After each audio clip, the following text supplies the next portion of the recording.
हम साधु क्यों बनते हैं? आज जो घोर कलयुग है उसमें हम साधु बनते इसलिए है कि हम सारा जीवन में काम, वासना और अहंकार और जो सामान्य सांसारिक जीवन जो होता है गृहस्थी जीवन, उसे त्याग कर साधु बनते हैं। और यदि हमारे पास यदि अर्थ ज़्यादा हो जाए और वही उत्पन्न हो जाए अहंकार, काम, वासना दोबारा साधु के जीवन में उत्पन्न हो जाए तो वो क्या है? जैसा कि आज वर्तमान में इस्कॉन के एक दास है अमोघ लीला दास, उन्होंने वृंदावन के सभी संतों के बारे में बाबे शब्द का उपयोग किया। बोले कि हम किसी बाबे के पास सत्संग सुनने नहीं जाना चाहिए।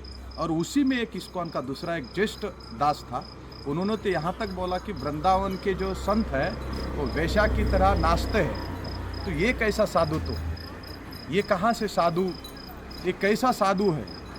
तो हम साधु इसलिए बनते हैं अहंकार, काम, वासना, ममत्व भाव, राग, इसको त्याग कर, संसार त्याग कर हम साधु बनते हैं। यदि दोबारा हमें अर्थ के और पैसे के कारण, मोह के कारण यही उत्पन्न दोबारा होता है तो साधु कहाँ रहते हैं? हम नहीं साधु रहते। ये तो व्यापार हो गया, कृष्ण नाम का ढोंग का व्यापार हो रहा है, जैसा इस्कॉन के अंदर चल रहा है।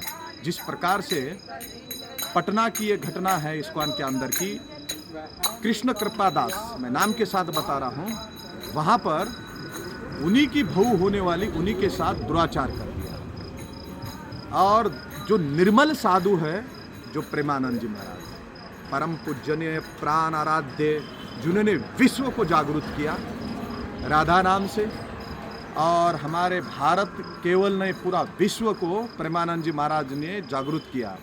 राधा नाम से केवल नहीं है, उनके अंदर जो कमियां थी उसे नष्ट करवा दिया। उनके अंदर जैसा भी काम, वासना, व्यसन, जैसा दारू, अभिचार, इस सब से मुक्ति दिलवा दिया।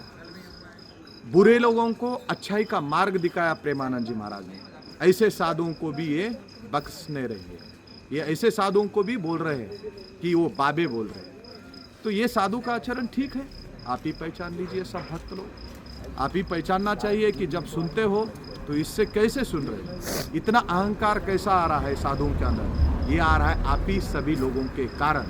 आप आंख बंद कर दान देते हो, उसी दान से इसी साधुओं के अंदर अहंकार उत्पन्न हो रहा है, और इसी अहंकार उत्पन्न होने के कारण वही ये शब्दों का प्रयोग कर रहे हैं। तो हम साधु किस लिए बनते हैं? यही करने के लिए। तो सांसारिक जीवन में तो बहुत बढ़िया है, सांसारिक जीवन और साधु जीवन यदि एक होता है तो साधु का मतलब ही क्या रहा? तो इसीलिए मैं प्रार्थना करता हूँ, जैसे प्रेमानंद महाराज जी जैसे निर्मल संत है, उनके जितने भी शिष्य हैं वो सभी साधुओं का आदर करते हैं, सभी साधुओं को दंडवत करते हैं, सभी संतों का आदर करते हैं। ऐसा ही आचरण साधुओं का होना चाहिए, ना कि अहंकार से हम किसी की निंदा करें, किसी को नाम रखें, किसी का द्वेष करें। ये साधु तो नहीं है। हमारी दृष्टि ऐसी होनी चाहिए, करुणामय होनी चाहिए, करुणा से भरी होनी चाहिए, और परोपकार होना चाहिए साधु के जीवन में, ना कि स्वार्थ, लालच, मोह होना चाहिए। तो यही आज का संदेश है। राधे श्याम।